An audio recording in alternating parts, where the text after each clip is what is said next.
Back for more NBA playoff talk. Two-man booth here on the Run Pure Sports YouTube channel, talking everything DraftKings, DK Sportsbook, 2-game slate today for NBA DFS and the Showdown, late Showdown tonight. We got Jokic and SGA on the slate, and we got to have the big man, Big T, with us, especially on a Jokic slate. Tony, wild night yesterday in the hoops.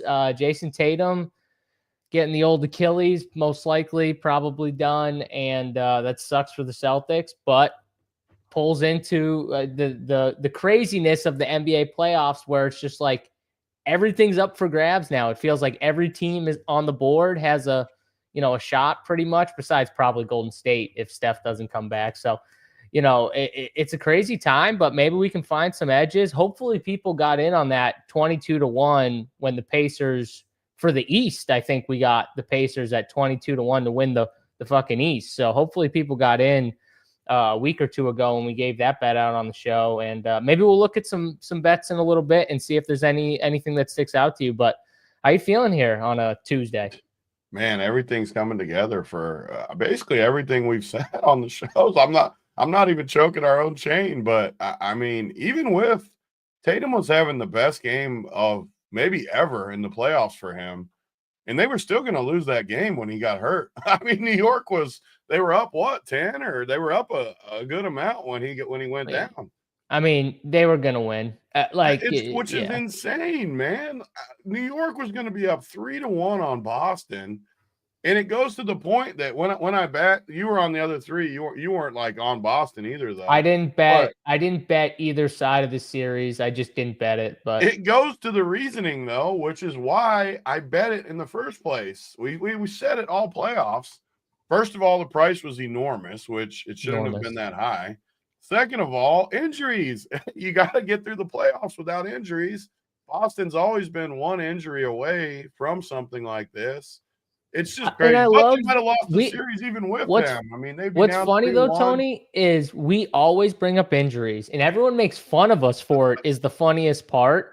But I will say this till the day I die with the NBA playoffs. It is a long 7-game series. It is a long run when you make it all the way through. So think about it. Like for the Celtics, right? Last year, right? They went all the way through. They won the chip and everything. Think about how much more basketball they played than all these other teams. And then everything Tatum did after that. Too. And then everything Tatum did, I know he didn't play a ton, but like everything he did in the summer. He was still practicing. Exactly. And then another deep run, right? And it's just like at a certain point, they don't run pure with the injury bug. I mean, last year it was the Knicks getting hurt. I think the Pacers got some guys that got hurt, and it's just like every team, and you'll see it again. Steph going down changed the entire series. Even though we liked Minnesota and we thought Minnesota was going to win, it made it way easier on them, though. Yeah. I mean, but Tony, like Golden State still had a shot. Like we loved Minnesota. They definitely had a shot. I mean, they've been in these games. It's not like they're just totally running away with things. I mean, it's been fine. Right. And that's the whole point. And it's like, you'll see it again. Like if Ant goes down, Minnesota's probably going to be dead. And if Jokic goes down or SGA goes down, like those teams are going to be done. So it just plays such a role. And I keep bringing it up. Injuries being this bad back in all. No, dude, I keep bringing it up. That Nets series, bro, changed my whole opinion on all this stuff. And I never will forget it again, because I was so steadfast that the Nets were winning. They were by far the best team. They had the best players. 1, 2, 3. And then they just go down like dominoes, bro. Just 1, 2. And then I'm like, shit, now it's just KD and a bunch of scrubs. Like, we're not winning this. Like that first Golden State championship, the Cavs were up 2-1 with Timofey Mozgov because Kyrie and Love both got hurt. So like they were up 2-1. They had they were running Matthew Dellavedova like 40-something minutes. I mean, it happens. Which actually, he had some big games. I don't want to shit on Matthew Dellavedova. He had some big games, man. Still Matthew Dellavedova or Kyrie Irving. I mean, shout out to Matthew Dellavedova. What a hero. I mean, God, what a hero. There, though. I mean, once it clicked, but it goes to show you, and you just never know. And now the Knicks, I mean, one exciting thing just as a fan, what's better than like if the Knicks are in the finals at the Garden? I mean, the Garden is just electric out there. And Jalen Brunson, man, we say it every day on the show. He might flop a lot, but that dude is an absolute hooper. I mean, God, he's good. He is just, you should love small man. And I'll say it, I still don't like watching him because how much flopping he does and stuff like that. But man, he can score the basketball. His footwork is the best I've ever seen, I think. Yeah. It is just spectacular.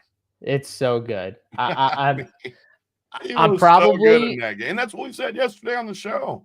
You start messing around with these teams, and all of a sudden you're down 2-1. And if Brunson just has a game, I mean, Boston and all played the good. Pressure's That's the first on time you. Boston's played good, and the Knicks still would have won, which happens. Yeah.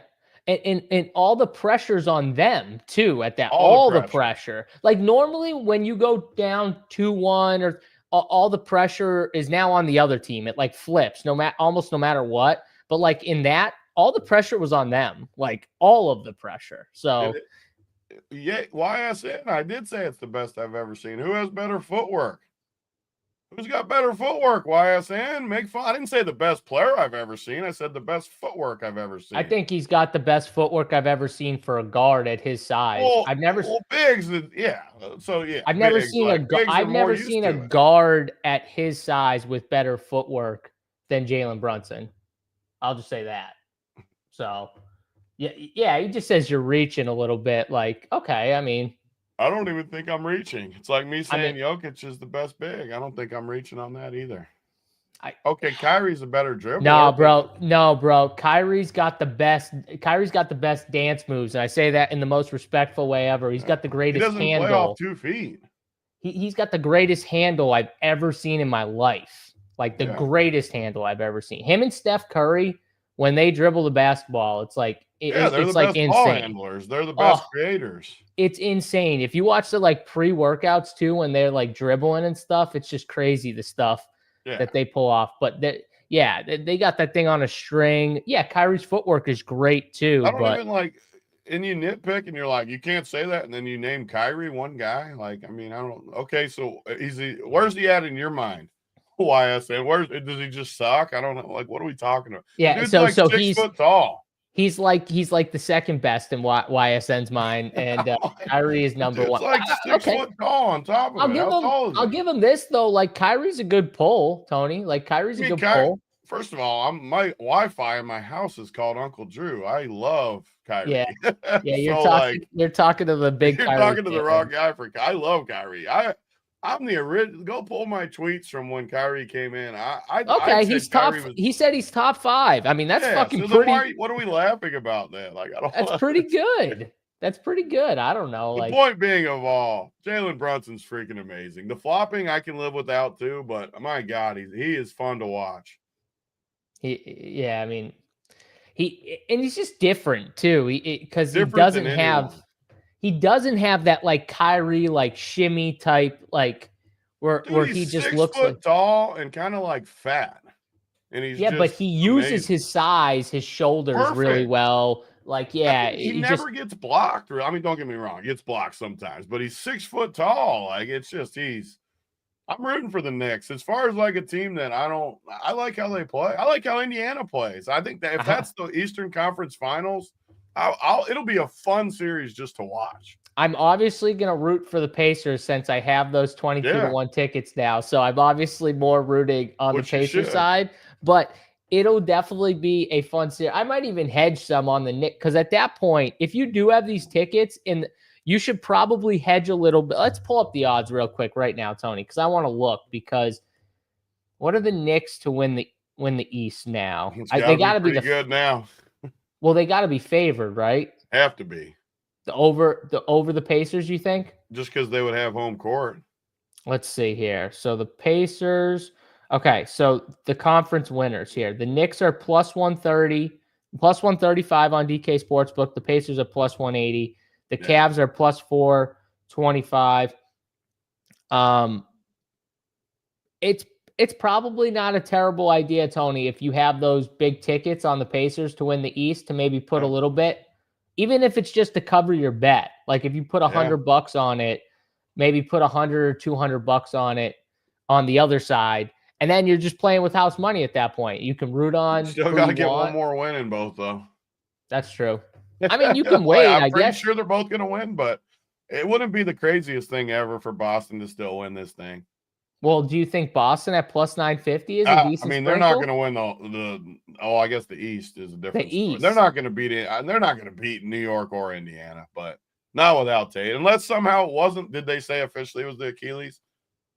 Dude, it's the. I mean, it had to be, but I'm just saying, is it like actually official? I don't know. All the Twitter doctors told me it's the Achilles, so I'm going off of all the Twitter doctors. It was for sure, because he was really. I mean, when they get that upset and they're holding like that spot of their, it just has to be. Because they know, your body. Like, it wasn't like he knew it was right away. He knew. Yeah, he knew. I mean, he's definitely done. So, and they're not. I mean, he was amazing in that game too. That was his first really good game. So, yeah.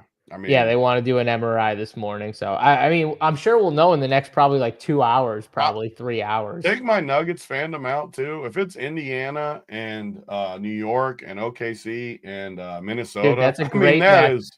That's an amazing two conference. I'll tell you, if you like Denver or Minnesota, just go bet them. I like Minnesota. Right now. I mean, I'm rooting for Denver, but man, they blew that game. They needed how the Knicks won yesterday to go up 3-1. Denver just had to have that game. They just had to have it. So Minnesota's 6-1 on DK Sportsbook. Denver is like 14. Is Minnesota the overall favorite right now? OKC plus 115. Of course, OKC. Yeah, I think Minnesota. I like Minnesota, but I will say though, I do think Minnesota will struggle to score on OKC. They play good defense, so I think it'll be a low scoring series for sure. Yeah. Yeah, no, I agree. I think though, like 5 or 6-1 as opposed to plus 115. I think it's a better spot to maybe take some of that Minnesota at that point. So, yeah, those are, man, the odds are like jumping like crazy on DK Sportsbook. You like pull it up, it's like Denver went from 18-1 to 14-1. Like the Knicks are 14-1. There's no way it's ever been this wide open with 8 teams left. There's no way. Like, I could legitimately make a case. Well, everyone besides Golden State, I couldn't make a case for them. But all the other 7 teams, I could at least make a case for. Because with Cleveland, all it takes for Cleveland is to win tonight, and then Game 6 is the series because they're not losing Game 7 at home. So, yeah, you got to take care of business. OKC, same thing. Like, OKC's got to win tonight. We are setting up for possibility, Tony, of Cat versus Randall. That would be something. So much better. Randall's gonna whoop Cat if they. But that would be something like an actual thing to like Dante. After remember him chirping, he didn't love. They got the damn commercial with Dante. I love that commercial. Yeah, well, we might be getting it soon, so that's interesting here, but we still, like you said, they still got to win one more. I think they get it done, but yeah, Cleveland's plus 425, I think, to win the East. These series bets, hopefully some of them got on because it's going to pay a lot. A couple of these long shots are looking pretty good. I even think Denver's still looking decent. Like if you like, they just got the series is 2-2, and I'll tell you right now, if whoever gets out of the East, if it is the Knicks or the Pacers, like if it's the Pacers, Jokic is going to have a field day against the Pacers. Like that'll be that's a dream matchup for Jokic. His biggest games the last couple of years have been versus the Pacers. I can see why. It just in my head, it's like makes sense. So I think they match up really well against the Pacers. I think he'd crush the Knicks too, probably, but yeah, that'd be a little more interesting. I hope I hope Denver plays more guys tonight. It's 2-2. It's not a must win for Denver. It's more of a must win for OKC, obviously. And I just want more guys to where maybe they play good and you stay in it, but really gear up for that Game 6. Because if you get to Game 7, OKC's butts are going to tighten up. And that's all we need is to just get me to Game 7 and I'll take my chances. Yeah, for sure. If this goes to 7 games, like I mean, Denver's got like you said, they're the more experienced team. We've played a lot of game sevens too. Big games. A lot of big games and a lot of game sevens. Yeah. And you're going against a team that's the more inexperienced team than like any team left really in the playoffs, kind of in a way. Maybe the Pacers too, I guess. I don't know. Like maybe them too. It's gonna be a fun ride because I like a lot of these teams that are just fun to watch. I love watching Indiana, how they play. Yeah, another thing we got to bring up before we get into this game here. We talked about the draft somehow yesterday, the lottery, and we had the Spurs at 14-1. I saw someone who was it, P. Lally, I think, or someone there. They said, "Well, I bet it," and they got second. Of course, it was like fuck.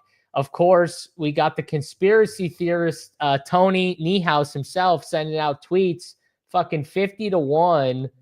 On Dallas to get the number 1 pick and draft Cooper Flagg. The greatest thing about this is, first of all, it's genius. If we all knew that Cooper Flagg came with the Luka trade, I think everyone would have been less mad about getting the number 1 pick here and Anthony Davis. I think they'd be not as angry, Tony. So that's one thing. But the funniest no one would thing have been ever, mad. If you say you could get AD and Cooper Flagg, all Dallas would have been like, do it. Well, the funniest thing ever would be is if somehow I said this to you and you said, no way this happens, but somehow Nico Harrison comes out there and pulls the bait and switch and just says, nope, we're drafting somebody other than Cooper Flagg, and the Dallas fans just go crazy, insane. And Tony, I pulled up a name here because I wanted to know this. I wanted to know if there were any, defensive bigs, who won. And this guy here, Ryan Kalkbrenner, he's a 7'1" center from Creighton. He's projected to be in the first round of the 2025 draft. Nico Harrison, if you're watching or if you're out there, I just want to let you know this guy has multiple defensive accolades, defensive player of the year. He's 7'1" to add to Daniel Gafford, Anthony Davis, and Derek Lively. We know you love centers. I mean, maybe he's your number 1 pick. Maybe he's your number 1 pick right there. Ryan Kalkbrenner from Creighton, Tony. He looks like a big whitey. He stinks. He's terrible. White. I've never seen him play, so I don't know. I just pulled him up. White, like a huge awkward white. I mean, I assumed Creighton, Ryan Kalkbrenner. I pulled big white into my head, 7'1". So huge white. Is this real? Yeah, it's real. The dude got the luckiest run out of his life. He makes the worst trade ever and somehow gets it's like a chip in a chair in poker. You make a bad move, go all in, and somehow you just hit the one outer and it's not somehow. It's not somehow. Let's be honest. Man, it is insane that it actually happened though. Yeah, here he was, my guy. And your team got screwed too. I'll say this, like, if you're a Hornets fan, a Wizards fan. I did not want him going to those teams personally. I just wanted him to go. No, I didn't want him to go to those teams either. But man, Utah, they get Utah. Screwed. I was rooting against Utah the most. Don't put him in Utah. I'm just saying though, they get so screwed with these things because, how do these teams, just San Antonio? Flagg ain't gonna be nothing. These are the takes I always hear from people. Oh, solid role player. This dude's can't miss. Put me on the record. He's can't miss. There's video of him playing with actual NBA players and just playing really well. Can't miss. And on top of it, he's gonna get to go and play with. And he gets the lucky run out. He gets to go play with actual players. I mean, Kyrie Irving. So right away, think about this. If you're the first round pick, Tony, normally you're the guy that jumpstarts a franchise. So you're the number 1, maybe the number 2 guy, right? Maybe the number 2 guy when you're the first round pick. This dude's going to be 1, 2, 3, at best, the 3rd guy to start. And they still have PJ Washington, who's really good. Oh, they were in the play-in this year. That's what I'm with saying. all the though. injuries. So he could be the fourth guy on this team. So like, imagine it's just like what happened when the Spurs got that cheat job. I mean, they're gonna be one of the best teams right away. Like they're there. They were in the finals last year. I know Luka played great, but you got AD and Cooper Flagg for Luka on the same team. I mean, that's 2-for-1 special. The length that teams are going to have to deal with all those. I just can't believe that he got to Dallas. I tweeted it, but I still can't believe that they actually did it. I mean, they just literally called this team and were like, "Hey, listen, you get Luka to LA, take a little heat, and we'll give you Cooper Flagg." And the guy, what if they go ultimate and they just say, we'll give Milwaukee, we'll give you the #1 pick for Giannis. I mean, you can't trade I wouldn't even trade him for Giannis. Is the funny part. So you really like Cooper Flagg? You're like, he's 18 years old, dude. He's like, yeah. He's just, his upside is enormous. I'll be honest. I've watched him play like 3 or 4 games. So like, and I still think Giannis is going to fall off a cliff at some point when the athleticism starts to go down a little bit. Well, yeah, if he doesn't How develop old is Giannis? Got to be like 27, right? He came in young, 28. Giannis, 30. 30 on the record. Who knows if that's even actual? He could be older. I mean, yeah, sounds about right though. 30. That's 12 years older than Cooper Flagg, though. Like that's a lot of years. Yeah, no, the calc thing was a joke. It was a joke, guys, because he loves his defense. It was just a joke. It was just I wanted to see who the defensive player of the year was. This is why he's a can't miss, though. He's not. He was the best defender in the country last year. Think about that. By Ken Pom, he was the best defender in the entire country. And now he gets to go to a team where they already prioritize defense. They've got PJ Washington. They literally have 2 of the better rim protectors, maybe 3 with AD on top of it. But like Derek Lively, like this team is, they're going to be good, right? I mean, it's crazy they were able to get it. I can't believe they traded, dude. They must be kicking themselves for trading Quentin Grimes. That is the funniest thing ever. He's so good, but I just don't even get it. It's crazy. I mean, when you have a team that's already in the play-in and you just get Cooper Flagg dropped into it, and that was without Kyrie too. Like, I mean, oh man, that's crazy. Yeah, it's just the perfect gift when like you kind of helped the ratings of the league. Like, let's be honest, like that's what the Luka trade was. The ratings were plummeting. I forget who I was listening to, but it was somewhat like some big NBA guy's podcast, and he was talking like at midseason the ratings were plummeting. Every NBA knew it, and all of a sudden this trade happens, and then what happens? The ratings slowly start to tick back up. Yeah. People start to talk more about the NBA. The buzz of the trade kind of jump-started the NBA a little bit more and got people back into it. That's what the Luka trade did. No matter what you think of anything else, in whether Nico's serious about like defense or, he was fat or whatever, like that's the truth of the trade. It really did help the NBA and the ratings. Really did. Definitely. Yeah. Gafford is going to the Lakers. Yeah, maybe. I mean, they don't need Gafford gotta go get a center from somewhere. They need a center with Luka. I mean, they had a center, and then they decided not to accept the trade or whatever. So that's still one of the weirder things. But all right, that's enough of that talk. I just thought it was funny that they just got the best player, and they're like still a solid team, and now they just add the #1 pick on top of it, and now they're going to be again a very, very good team probably. So yeah, should be fun to watch. But all right, Tony, let's get into these games today. I do want to also shout out one of our members is baseball, but shipped 100K in MLB last night. The Lowdown 2 is his username, the Lowdown in Discord.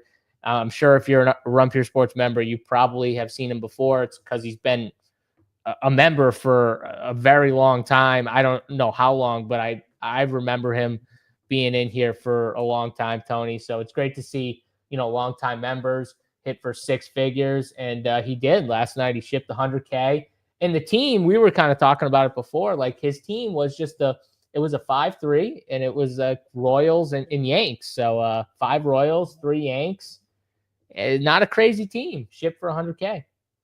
Yeah, it was an awesome team. I love when teams like that win too, just because he built a good team. I like to see good teams win. I didn't like the teams as much as he did, but that part doesn't matter in baseball. It's why I love baseball. You can literally stack up anybody in baseball and have a chance. And yeah, Kansas City wouldn't have been my favorite, especially some of those guys, but the construction's all that matters, and I loved it. Yeah, I mean, bad teams can play like randomly just have monster games. Look at Detroit yesterday. They weren't on the main slate, but they had like 12 runs after Detroit's the third. Good, man. They are good, but I'm just saying, like they had 12 runs after like the third inning. Though. I wonder what they're standing. I never look at the standings. I saw something like their offense is like 5th in something like they're good. I'm about to look. What do you think they're at in the stand? I haven't looked at the standings a single time. I never look at baseball standings. So me either. I'm gonna say they're like 3rd or 4th in their conference or whatever league. AL. They're best record in the American League. 27. They have the best record in the American League. 27 and 15. They got somebody. The Dodgers are 27 and 14. What are the Yankees? Dodgers are a half game ahead of them. What are the Yankees? 24 and 17. So 2 games, 2.5 behind. That's who I would have thought would have been the best team in the I would have said Dodgers and Yankees for sure off the top of my head. I knew Detroit's been good, though, just because their pitching's good, too. And their hitting's been decent. Like Riley Green's starting to come on a little bit more. Yeah. Kerry Carpenter's been awesome. Like Spencer Torkelson. They're good. They got some good bats. You got like Glaber, too, and Baez and some like veteran type guys. I mean, they're solid. Yeah. No, they are. I definitely like that. They weren't on the main slate though, on DK anyways. So of course, you don't need them at that point. But yeah, they've been really good. So insert AP Royals gif. Yeah, AP jerks off to the Royals on a daily basis. So insert sometimes that. Sometimes multiple times. Definitely multiple times. Josh, I'm telling you, man. Well, it'd be the funniest thing. Like that'll shake everybody if he just goes out there and says like, nope, one of the Rutger dudes is better than Cooper Flagg and drafts them or something like that. Like that'll just throw everyone for a loop. Be so good. But all right, Tony, let's get into these games here. Indy and Cleveland, first game up. And the big news, Donovan Mitchell, questionable. He is a game time decision, they said, for tonight. It's an ankle injury. They did, I don't know if it was an MRI or I think it was an MRI. They said he just re-injured his ankle, which was an old ankle injury that he's already been dealing with, and he kind of just re-injured it. So I'm going to go under the assumption that he plays. I mean, the series is 3-1.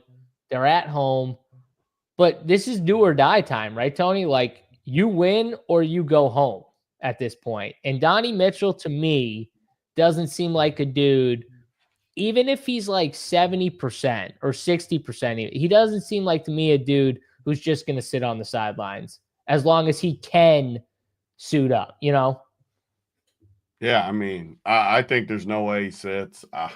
Like you said, I totally agree. The only way he sits is if he just can't play, which could. Who knows? I mean, maybe it's just locked up and the ankle just isn't good enough to go. If he can't go, good thing is, though, it's the first game, like we always say. So we'll have the news in plenty of time in the Discord, and it'll honestly swing the slate a lot too, obviously. To say the least, it'll swing the slate because if he somehow is out, I mean, they're at home. What, the spread's 7.5 right now. We already seen this play out too. What were they favored by? 5 or 6 when they had guys out, all 3 guys. You got to think Donnie Mitch isn't as much as the 3 guys that were out. So I'm sure they'll still be favored by 5 or 6. I think it got to 4.5. Yeah, maybe 4.5. That was with 3 dudes though. So I'm assuming 3 dudes has to be worth more than just Donovan. So either way, I mean, look at these prices. If he's out, you got Mobley 75, Allen 65, Garland would, first of all, Garland finally looked good last game. So if somehow Mitchell's out, Garland will be probably the best play on the slate. Strus, DeAndre. I mean, even Ty Jerome again would be right back in play. So it's going to be one of those things that we're not going to know until we know. So if he's in, though, let's assume he's in because we both think he's in. Yeah, all the plays become a decent amount worse.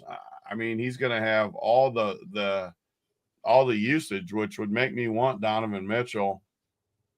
Mobley's kind of a condom play. Allen, Garland. I don't love a ton on this team if Mitchell's in, but that's just how quick the slate would change in my mind. If he was out, I would probably like 4 Cavs. So it's crazy how much that difference makes. First of all, yes, sir. R.I.P. Sabu.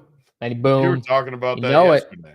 Yes, sir. He passed away on Sunday. Shout out to Sabu. My brother actually went to his retirement match a couple weeks ago. So he sat front row for his retirement match a couple weeks ago, which is crazy. And then he passed away on Sunday. So sucks if you're a big wrestling guy. ECW, we fought about this before, but ECW, Sabu is one of the best for ECW. So RIP to him. But back to this game here. Here's my thing with Donnie, Tony, and I want to get your take on it because I do think he plays. We both agree there. But, he's not someone with an ankle injury that I think is just going to sit unless literally like he can't walk on it. You know what I mean? Like he's going to get shot up. He's going to, like they're going to give him whatever he needs and he's going to go out there and try and play. The problem with Donnie though is the way he plays, like his style, it's so like attack mode intensive where like he's trying to get to the free throw line. Look at all the big games. Look at the 75-point game and the 65-point game. What do they have in common, Tony? He got downhill to the free throw line double-digit times. 17 of 21, 10 for 14 those 2 games. All right? That is going to be tougher when you're limited. When you're limited, you're a little, apprehensive about falling. Because think about it. How many times did we see him fall in those games? He was falling all over the court. Like every time he drove to the hoop, they were hitting him. And they weren't like light like fouls. A lot of times he was getting like actually, fouled where he's falling and taking like a tough fall. And just over time, those falls, like they catch up to you a little bit, I'm sure. Donnie Mitchell was on the ground a ton. And that's what worries me about paying the price tag for him today. Not to say he can't get there, but like maybe he defers a little bit more and maybe it's more of a Garland or Mobley game, even if he does play, because he knows he can't do that for an entire game. Maybe he'll do it in spots, but he can't be taking, look at those 30 shots, 29. Like, if he does that again with this bad ankle, honestly, I would kind of be shocked in a way. But it'll just show you the toughness of him if he does go out and do something like this. I just think he's going to have to defer a little bit more to these other guys if he's actually banged up. Yeah, I mean, the way he plays is not really room for injury. He's just so aggressive and so relentless. And he's not that big either. He's got like that I'm drawing a blank. What's our next? Brunson. He's got that Brunson body where he's small strong. bowling ball.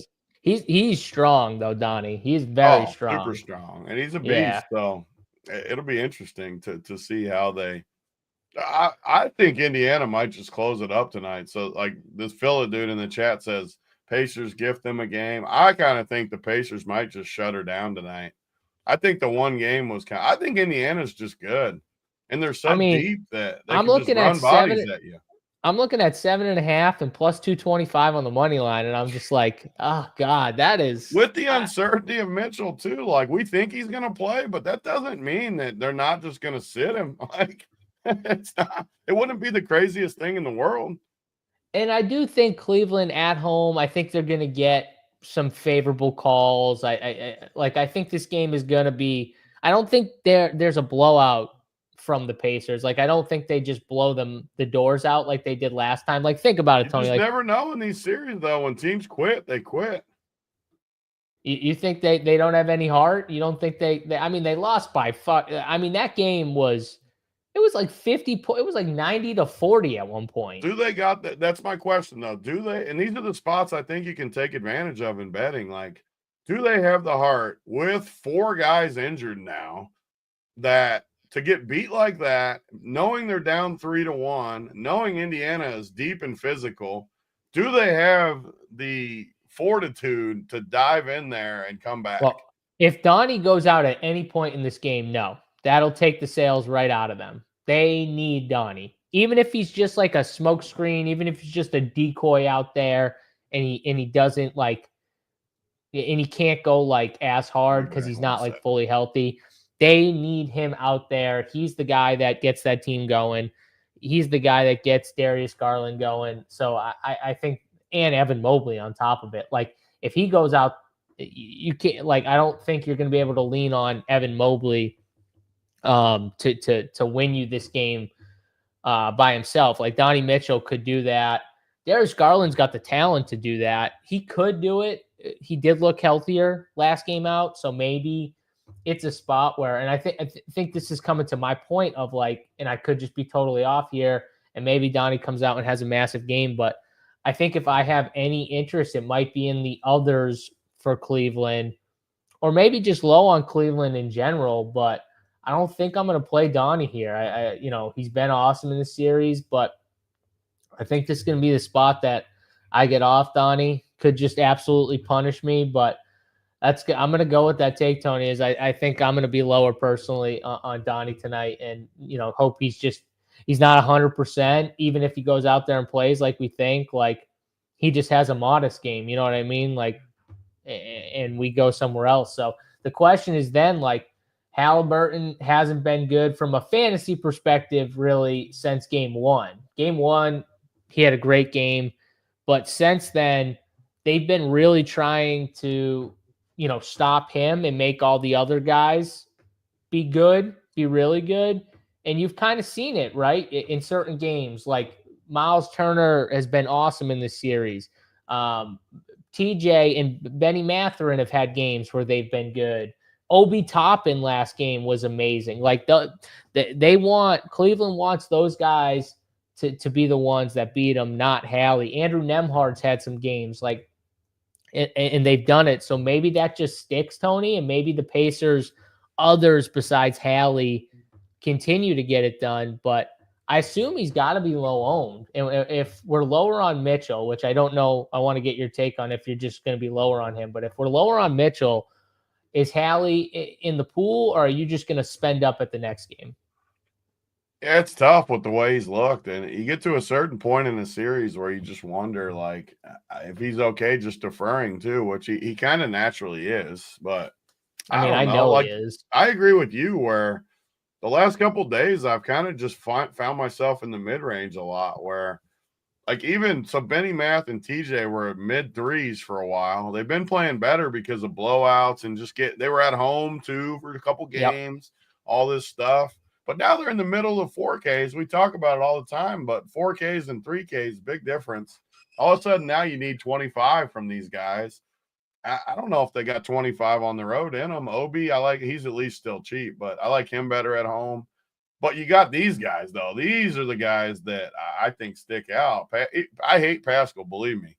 But the dude is 6,300 now. I mean, that is the cheapest he's ever been. He's way more affordable now. I kind of like all three of these like mid-tier guys, like Nemhard, Turner. Even Nesmith, though. I'm not a huge Nesmith. He's only 5K. So, like, I like these 4. I mean, and the thing about Obi, I don't think Pascal has some amazing upside or anything. I don't like Pascal, but he's usually 7K, 7,500. He's 6,300. I mean, you only need mid-30s from him now, and you can easily. He played good last game. Miles Turner's been awesome. Nemhard's been awesome. I would definitely rank them number 1, Miles, number 2, Nemhard, number 3 is Pascal, and number 4, Nesmith. But I like all 4 of them. I think and their minutes have been a little limited. I still think they could, if they have a chance to close this down, I think you could see these bench guys play a little less and these starters play more just because they see the opportunity to shut it down. and rest a little bit for that next series. I'm assuming if they win tonight and somehow the Knicks were to close it out, that they would start that new series this weekend. So I don't know if this number is, it might change a little bit. 37 does seem a little high, honestly, but for what? I don't understand. Siakam's for the projection. Yeah. Yeah, I mean, I don't know. It's got to be mid-30s. I mean, I was going to say 21 like minutes last game and had 35. He had 35 in game one. I mean, I would project him. I mean, he was terrible in a couple of the games. I'm the worst to talk about Pascal because I hate his game. So it's it's just the price point, though. It's the mid-tier build. It's the price. I would not project him for 37, though. I agree. I also wouldn't project him for 30 as well, though. I would project him for, I don't know, somewhere in between those two numbers. Yeah, that's fair. I mean, but he's only 6,300, so we don't need 37. Correct. And the one thing I did see, like, I think Carlisle's got to play more of Obi and Siakam together, which he did a little last game. Get out of the Thomas Bryant thing. Please get out of the Thomas Bryant, man. Like, he needs to just start playing Obi with those, like, those three are your bigs and just rotate them. That's what he's got to do. And I hopefully he does a little more, because like Obi and Siakam, Obi would like steal minutes earlier in the series from Siakam. So they kind of don't correlate together, but now they're cheap enough where I don't think it matters. But it's just something to think about. Hopefully he does play them more together, though. I hope. And then like where did Donnie's? He had a Q tag here a minute ago. Now it's not there. Did they say something, or did my screen just get locked up? Well, I know DraftKings had. Let's see. Donovan Mitchell present at shoot around 1 minute ago. Wow, that was quick. So they took the Q tag right off, which is nice during the show. I was wondering where the Q tag went. I figured he's a warrior. And they were down 40 last game, so who knows how much he was actually like hurting. Yeah, I think if they were down 3 or 5 or something, he's playing. So. I'm glad we got that early though, just because it does make it a little easier to navigate. Hopefully the line, like, you think the line moved a little bit? No, I think it'll stay. I think it'll get to like 8 or for sure. Half? Okay. Well, either way, that's at least there. Now we can kind of like finish off our thoughts on Cleveland, which is, honestly, I think out of all these guys, like if I were to play someone, it would probably be Mobley or Garland. I don't know how much I'm going to have of them. I do like that Max Struss is coming home. I could see him having a decent shooting day. Struss has been good too. He might, as far as like their role on the team, he's been their best player in this series. Yeah, I mean, he's been way better than, I know Hunter got hurt, but like way better than Hunter. Ty Jerome has been awful in this. Ty Jerome like lost his game a little in this series. Like, so I think that length and that athleticism is just bothering him. Yeah, it's a tough spot for Ty Jerome. So like he's an impossible play too. 4,800. I mean, that's impossible right now with the way he's playing.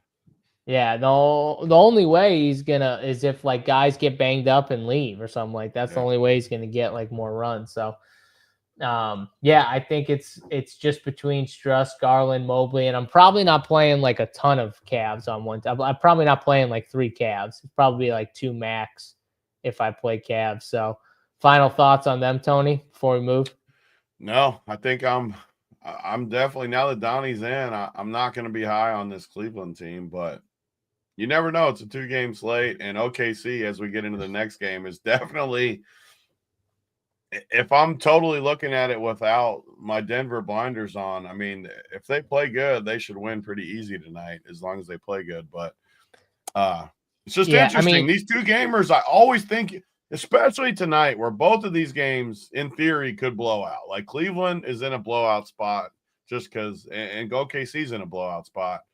So I would almost be okay just leaning into either game and just going in on it and hoping the other one blows out. I think that's a good strategy. And who knows, if you're playing 2 teams, maybe you just do it each way on one and just lean into it. Because I highly doubt tonight we see 2 close games.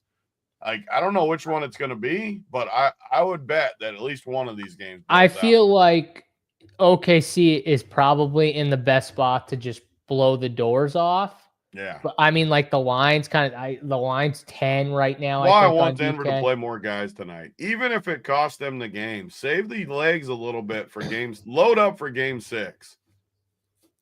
I mean, if it goes sideways early, maybe they do. You know what I mean? Maybe they do play more guys and just I totally agree too, because if it's close, obviously just go and just play, try to win it. Obviously. They can win a game. Like they've already shown they can win a game on the road. Easy.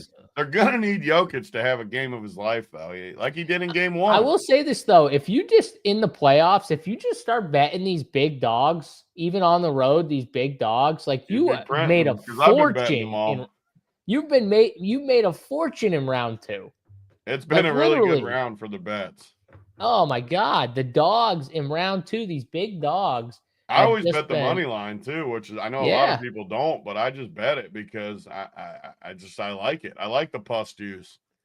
Yeah, I agree. I think if you had to choose, Tony, which is the game you think blows out in your mind? If you just had to pick one. If I'm taking my Denver blinders off, it's definitely OKC. I mean, take them off. Yeah, because I think Indiana. I feel much more comfortable taking Indy. If I'm being totally neutral, I feel much more comfortable taking Indiana. I do too, especially with how everyone on Cleveland is banged up. It's like, you know what I mean? Like, yeah, they got blown out. I think Cleveland plays tougher tonight. But you know, the OKC spot, I mean, OKC, these teams, Denver was bad too, but both these teams were bad last game. Like, I do not expect it was OKC literally because of what we talked about yesterday. You can't play an overtime game on Friday night and use all of your energy. I don't care if these are the best athletes in the world. They still sold out totally. And then they come back 36 hours later to play a 1 o'clock tip. 1 o'clock. It's crazy. I blame the NBA for that. And that's not even me on the Nuggets side. That's OKC. If OKC would have lost to go down 3-1, I would have been like, OKC got screwed. I mean, think about it. Guys like Jokic, he's played 42, 32, 44, and 43 minutes the last 4 games. I mean, that's crazy minutes. Off a 7-game series. Where he also played 46, 40, 43, 37, 43, tough, 37, even if the 42. Nuggets somehow steal this series, eventually they're going to run out of gas. Like, you can't play as many minutes every night. That's what I mean. Like, Minnesota has got to be decent favorites against the Nuggets if that's the series. If it does get to the Nuggets, Minnesota. So, I mean, you're going to get a good price on Minnesota still, though, just because Denver will have home court. Yeah, you will. Well, probably like minus 200. What do you think? I think it'll be close to flat, but I think it'll be close to like a pick 'em. Yeah. Really? I mean, Minnesota's the better team right now, but they don't have home court. Oh, because they don't have home court. Yeah. If it was in Minnesota, I think Minnesota would be minus 200 or something. In my head, they had home court. You're right. Denver would have home court. So you're right there. All right. Let's get into these DraftKings prices, though. Jokic 11-4, coming off of what? 3 straight bad fantasy games? 1 nuke, 3 straight fantasy games. And obviously the minutes, I do believe the tip time had to hurt Jokic like more than almost anybody. Shots too, like he's just missing shots. It's gonna click for him. That's the thing about having Jokic.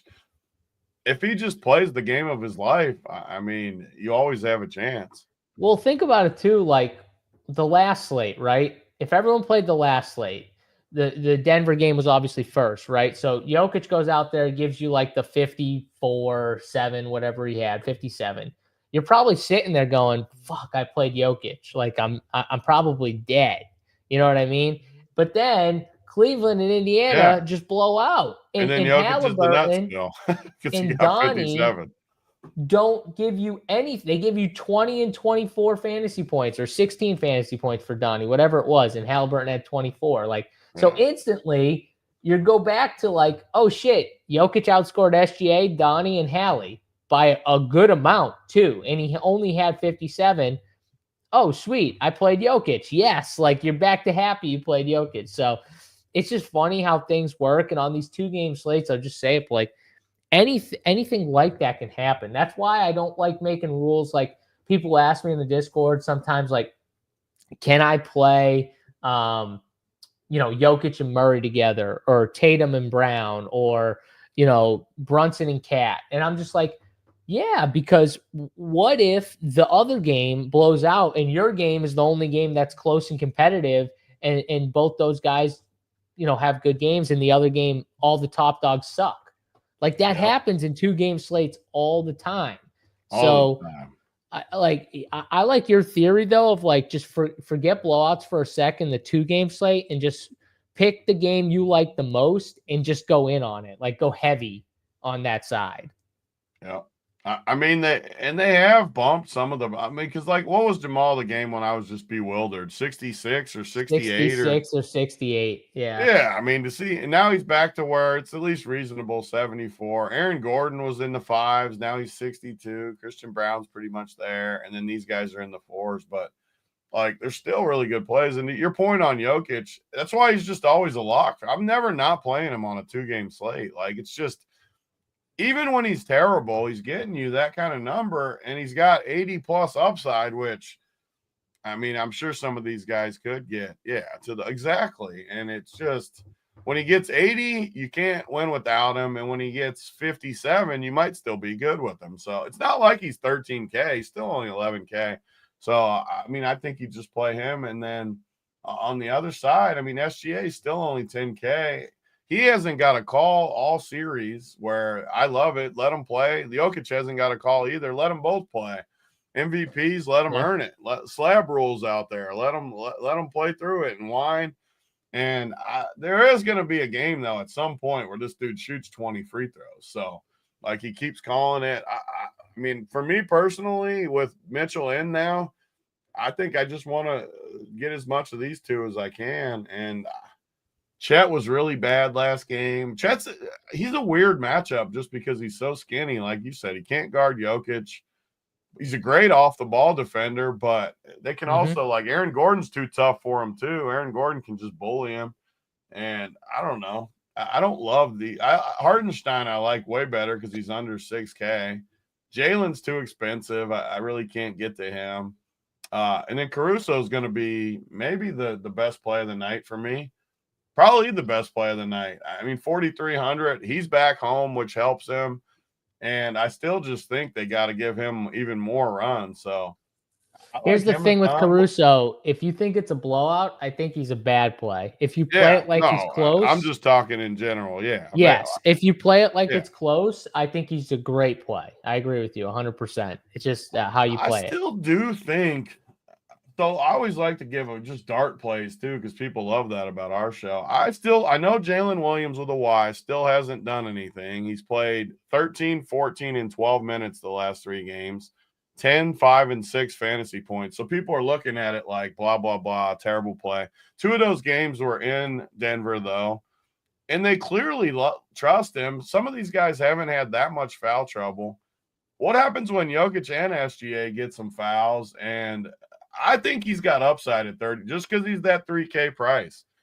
I think he could get us like 15 one of these games. And if you want to play, again, just say in our theme, just say this game, say they both stay close for this. I'm going to want studs that are playing 40-plus minutes. So if you play SGA and Jokic, I mean, you're going to need some salary savings. And no one's really playing Jalen Williams, like no one. So I think you can go to him. And I think he's actually got upside for – I wouldn't be shocked if he had a 20-point game at some point. Yeah, I mean, I've talked about him on the last couple shows, especially for like Showdown, but I like the 2-game play too, because he is good, and he hasn't caught like full run if there is like foul trouble, or maybe if there is a blowout and he just gets some extra minutes because he's playing good. And what I've noticed is, especially after game 1 where Jokic went for 80, Tony, right? Which game 1 was Jokic's biggest game. Jalen with a Y only played 3 minutes, right? I think after that game, they said, screw this. We are not playing on the floor with Jokic without one of our big-bodied guys, Hartenstein or Jalen, guarding him. Like, we're not doing it. We're not going to let Chet, unless he gets just like switched on him somehow, we're not just going to let Chet get bullied. We're going to have one of these big guys on to help, because Jokic is just a massive dude. You know what I mean? So, like, I think they realized after that game, like, we can't just take Hartenstein out and put Chet at the 5. We can't do that. Like, it doesn't work in this spot. So that was like an adjustment I think they made. And you can clearly see it too, just from the minutes, right? 12, 14, 13, and he's using fouls. They're probably telling him to go out there and just be physical with them. Who cares if you get in foul trouble? But he's got game. Like, he can fill up the stats sheet. So I like the call here. I even like these guys like Aaron Wiggins at 3,100, Case and Wallace back home. And I don't normally like Case and Wallace, but 3,200. These guys were good. And it's the price tags, man. Like, they're $3K. They're stone men. They're going to help you get the Jokic's, the SGAs, which I think I might want on this slate. Dude, it's still a multiplier, though. Like, in the original days of NBA DFS, everyone talked about this more because it meant more. But you always wanted, like, 5X from your players, and it didn't matter. Like, right. So if you're 3K, you only wanted 15. Like, if you were 10K, you wanted 50. All the same stuff where – Yep. If a guy's 3K, and like if Aaron Wiggins gets you like 16 tonight, that is enormous because of what it gets you. Correct. And if he gets you like 10, it doesn't kill you because you're only 6 points off. Like, I think these plays are great. And what happens? I haven't been on them either. And what happens when they go for 20? And you get blowout run on top of it. They could play in close and blowout. Exactly. And that's kind of what more you want to think. And again, I'll just keep saying, but like, Lou Dort keeps shooting terribly. I know he's great defensively, but you've seen his minutes kind of go down. He's so bad. I swear. He's one guy I refuse to play. But if his minutes go down, Tony, that helps Aaron Wiggins, Case Wallace, Alex Caruso. It makes them naturally better plays, right? So, that's another reason why I think it's a good – you can pull it right into the showdown where, like, I don't know. Let's pull up the showdown here real quick because I would assume those guys are all pretty cheap, right? Yeah, they got to be in that same 2K range. They have to be. I can pull it up on here too on the screen. Yeah, so I got it up. Aaron Wiggins, 2,800. Case and Wallace, 32. Peyton Watson, 24. Jalen with a Wise, 2K. Yeah.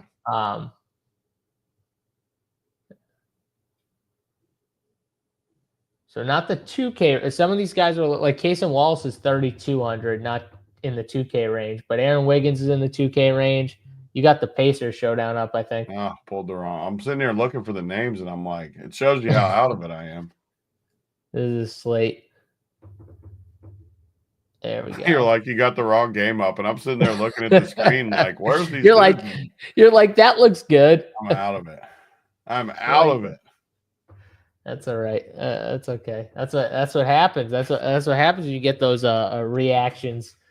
All right. Go. Now we're there. Let me get rid of these dudes that don't play. So do you see anyone like on Showdown that you just like pull out, like the price tags are just like sticker shock, like you don't want anything to do with? I mean, honestly, SGA at 12K when Jokic is 13-4 is pretty tough. Yeah. I think you can lean into the role players of OKC more. So say you have like a Jokic, Aaron Gordon, Christian Brown, or even Hartenstein too in that, these guys, and then just the cheaper. I think the good thing about playing the cheaper guys with the good Nuggets guys is you got outs a lot of different directions. And I still like Isaiah Joe's not really playing. I still would rather I want to say something too about yesterday's showdown too, because I always realize it when it happens. But so we talked about the mid-range build, which ended up being the winner. But the chops are the worst. Like when you go with all good players, it feels better, but you don't make any money. It was the worst chop of the whole playoff. Because in those mid-range build, like normally the best teams are the best teams. They're like the ones that you could just like build by hand. everyone is building those teams, whether they use an optimizer or whether they use just a hand build. They're building those teams because they're the clear best teams. Like you know, when you go in and build a team, forget an optimizer. When you just go in and build a team and you're like, this team fits so perfect. It's just perfect. Like a perfect team. And you go got no in bad and you guys say, in there. That's what you say on the show all the time. You're like, look at it. My worst guy is good. Like he's good. The next time I say that, you tell me that I don't want to chop for 4K when I win first. I'll let you know, because those are the teams that are going to be duped to hell. So if you want to split like with a crazy chop, which is fine, Tony, if you want to do that, because those teams will win. I lost yesterday. It's better than losing. Yeah. Listen, those teams will win. It's also not where I want to live. Like I want to live playing Jokic in the captain and just spraying all these cheap guys in there is what I want to do. So I think these guys low though. Jalen, I think, is a way better main slate play because Peyton Watson's going to play at least some. Wiggins and Wallace have their solidified roles. And even Caruso and Dort aren't that much more. Like they are significantly better plays than Jalen. Strawther might not play, Isaiah Joe, but I would leave these guys in the pool in a game like this for sure. Yes, because blowout, those guys could win it for you. Isaiah Joe won the last blowout game for whoever it was. And Julian Strawther had a chance to win that last game. Like honestly, because he was not great, but like he could have won it. Like that dude will chuck. So I agree with you. I would leave these guys in because like honestly too. That's how you don't dupe, by the way. Like when you play Isaiah Joe over Jalen with a Y on a build, like that's obvious, or you play Isaiah Joe over a Peyton Watson or an Aaron Wiggins, and you just leave that salary with a Jokic captain, like that's gonna be different. Yeah, look at the projection. I totally agree. I learned my lesson too. I got to get back to that, and I think it's an easy slate when you look at it like that because. Just looking at prices, this is straight eyeballing. SGA looks expensive. Jalen looks expensive. Jamal looks expensive. Chet even looks expensive. And then you start getting to the guys I like in that mid-range. So a lot of the captain builds, I bet you see some captains come from in here. Gordon, Hartenstein, Brown, Russ, Porter, even Caruso. All those. But I'd rather just play these guys in the flex, Jokic captain, and then spray these cheap guys. So I think it's pretty cut and dry for me. Yeah, and again, like if you like this game to stay close, I think one of MPJ or Russ probably has a good game because it's clear to me like when Denver is doing well, it's either like Jamal has an outer body experience where he's just like feeling himself, or MPJ or Russ, right? Like these guys are the guys that get left. They honestly like they get open looks. You saw MPJ, like he cut to the basket how many times where he had decent looks and just couldn't finish them. And you're like, right play, you got to fucking finish. Like, right, you made the right play. It was so horrendous in that game. So bad. But people forget, like, man, you are a max level player, MPJ. You get paid the max. Like, you can't be that bad. Yeah, you can't, honestly. And I get it. He's got a shoulder injury and which stuff. He talks about so freaking much, too. Like, dude, just play. Everyone knows you're hurt. You don't need to tell us every time you have a bad game. It's so annoying. When Draymond talked about Jimmy being sick, I was like, okay, just stop. Like, at least Draymond was man enough to go on that podium and be like, I'm sorry I didn't do the interview. I was a coward. I respect it when you can acknowledge that, yeah, you didn't want to make excuses. Good. He did make excuses, though. He said Jimmy was sick. He's like, Jimmy wasn't feeling. He made excuses for Jimmy, not himself, which I didn't love because, like, Jimmy's also a star. Jimmy's a superstar. Like Jimmy, no excuses. Like, no excuses for Jimmy. You know who you make excuses for, Tony? Make excuses for, like, Jonathan Kuminga or one of those guys when they play bad. Like, the young guys. Don't make excuses for the superstars. They don't need it. They get enough credit when they're good. Like when they win, Jimmy gets all the credit. So when they lose, he should take some of the criticism. It's why Jason Tatum took so much criticism, and people were like, "Oh, I saw people on Twitter like, oh, Jason Tatum, he does so much. Like he doesn't deserve all this." I'm like, no, the best player deserves the most. They get the most praise when they win. Yeah. So when they lose or blow games, they get the most criticism. That's the way it fucking works. And it's how it should work. Correct. Exactly. It's so Matt asked, do you think the offense? I just think they're done with Pickett. I mean, so I just, one of the reasons besides them being my team that I love the Nuggets, they just don't. They're more cut and dry than any team in the playoffs. You just know what they're going to do. Could they play Pickett? I mean, sure, but if it's a close game, they're playing their 7 guys. I mean, 2, 4. This is even 8 right here. Strother will get a few minutes, but they're not playing anyone but this if the game's close. Yeah, I agree. Jeremy, this is the only Run Pure Sports gear I wear. I blame my guy Big T for not sending me more gear. You got an Under Armour one too. I blame my guy Big T for not sending me more gear. I don't have enough. I got to wear Run Pure gear, and I don't have enough gear, so I just live in this thing. My wife washes it like twice a week. The summer?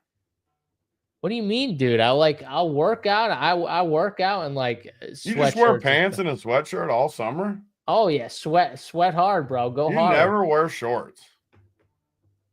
Dude, honestly, you know when I wear shorts? I wear shorts when I hoop. That's when I wear shorts. Yeah. I don't wear shorts. I don't like wearing shorts like just out. I don't know why. I'm comfortable in like sweatpants and sweatshirts. I'm comfortable. I'm telling everyone, you'll understand this. Like, don't you like to, especially when you're in your house, don't you like to just be comfortable? Yeah, but I get hot in a sweatshirt. Yeah, you probably like just sweat profusely if you wear like sweatshirts and stuff like that. Summer. Yeah, I don't unless I'm like working out. Like that's why I'm sweating right now on this show.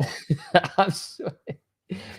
Vip, my legs are bigger than yours. Get the fuck out of here, dude. Get out of here. Legs. There you go, VIP. Chicken legs. VIP's feeling himself today because he gets freaking Cooper Flagg handed. Unbelievable. Meat in between my legs, all of that's bigger than yours. Get the fuck out of here, Chris. What size you want, Chris? I don't know. We don't have a ton of sizes of the hoodies left, but what size you want? Us big boys sweat in the shower. We do sweat. I confirm that. We do sweat. Do you guys really sweat in the shower? Like in the shower? Not in the I thought it said in the summer. I read it wrong. I don't sweat in the shower. I mean, Tony, this would make sense why Tony takes like 5 showers a day. Yeah. Now it all makes sense. Tony's sweating even in the shower. My love for the NBA was reignited last night. I'm sure it was. I'd be reignited too if freaking Cooper Flagg. We got some big boys in the chat. Bacon wants a 2X. Chris has got a 3X. We got some big boys in the chat. I think those big boy sizes are the only ones I have left. So we'll get more for winter, but hey, that makes sense. Send me your stuff on Twitter. I'll see what I got. I'll see if I can make it happen. That makes sense. 3X has a better chance than 2X. I don't know if we have 2X. They don't have we don't have a bunch of men's larges or mediums. So that's we gave all those to JSU. You gave me You got the biggest box of gear I've ever sent out. There was so much stuff in that thing. You just gave it to other people. Hey, I got a big family. Brushes, you know what I mean? His teeth in the shower. Stop it. I definitely don't do that. That's gross. No, you know who does that, bro? You know who does that? Mangone. I could see Mangone brushing his teeth in the shower. Me and Mangone were talking about this. I thought he was joking, and then I could tell he was serious. And I was like, wait, you're serious? Brushing his teeth in the shower. He goes, to save time. I'm like, bro, you can just, when you get out of the shower, you just brush your teeth. Do you really need to save the 30 seconds that much? You spend 30 seconds, like 2 minutes. Even if you spend 2 minutes, like really 2 minutes, like that's what? Why would you brush your teeth in the shower? You said send info on X, Chris asked. Yeah, send it to my X. I'll see who was it? Yep. You too. I'm not guaranteeing. I got to check sizes with the wife, but Chris and Binking, send your info. I mean, if they're 2X, you could probably get a 3X if you only have 3X. Sweatshirt, you can always go bigger. If you say 2, you can use a 3. They're not that much bigger. I mean, that's I'm why, a 2 like, or 3 if you sent me a on what large, I'd be fine with it, but I prefer a medium. But if you sent me a large, I could figure You can it always out. go bigger in a sweatshirt. You can't go smaller. And honestly, the wives love the bigger sweatshirts. They always love, like, even if you've got like a wife outside right now with the sweatshirt on. I can see her. Yeah, and she probably has your sweatshirt on. I do. No, they love the bigger sweatshirts. Like, if they're small, they love like the large or extra large sweatshirts. Like, those are the best for them. If you brush your teeth in the shower, I assume you have at least 3 dead bodies in your basement. Caleb, I mean, Mangone is just, I don't know what Mangone's doing right now. Well, I know what he's doing, actually. He's got a one Paul leg. Pierce jersey on in that picture he sent that was like 38 years old. The numbers were peeling off. I mean, Mangone, you got to upgrade the jersey portfolio every once in a while. Especially if you're going to wear it in that pic, too, by the way. I mean, like that jersey was so old. I thought it was funny, though. We did talk about, I told him he should do something like that with his little scooter bike or whatever he's in right now. Just take a pic with the bat or something like that. I liked it. I thought it was funny. I thought it was totally Mangone, especially with the jersey. It almost fit everything. Like, got the jersey that's 25 years old somehow just peeling apart. That is Mangone. Like, if I like pictured Mangone, that's exactly how I would picture him in that picture. Like a 38-year-old jersey, shorts, and those shoes he was talking about that I forget the brand of them. Whatever. Chris, how tall are you? What do you sit? How tall is Chris? Now what? Now I gotta know. Are you taller than Big T? You 6'5", 6'6"? Probably. Might yeah. Damn. All right. Mangone popping pills in the shower now. I mean, who knows what Mangone's done? Let's not even get into it. We don't need to know what else Mangone does in the shower. Yeah, we don't need to go. We'll stick with the Paul Pierce jersey. Yes. we just lost some viewers just talking about Mangone in the shower. He's gonna watch. That's when it gets off the rails. We spent 10 minutes talking about Mangone showering. I know. Yeah, he's 6'3". All right. That's still pretty damn tall, Chris. All right, Tony. Anything else here? Let's get into maybe favorite play. The Showdown, just to throw it out there. You played some mid-tier captains last slate. Any mid-tier captains? Jokic and SGA. All right. There we go. Jokic way more, though. I might literally with how many cheap guys I think you can rotate, I might just play Jokic tonight.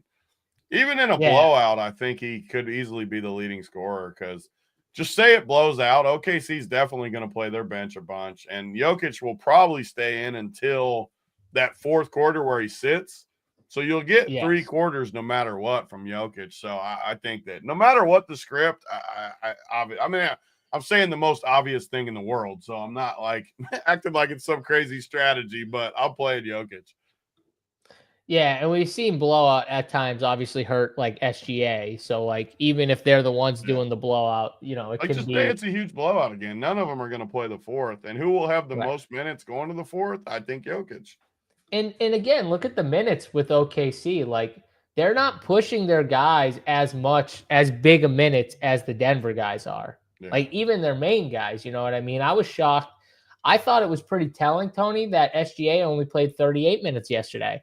I think that kind of tells you how, after the 45-minute game the last time out, how bad their legs were, how, they were probably struggling. So I definitely expect them to kind of all play a little bit better than the last game because the last game is horrible, but definitely expect OKC to shoot a little bit better. They're young.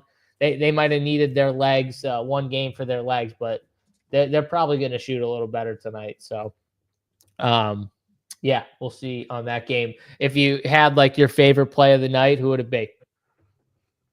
I saw when we were talking, I built a team where you can play the 2 studs early, which was Donnie Mitch and Halliburton, and then all guys I like in the second game, including Jokic.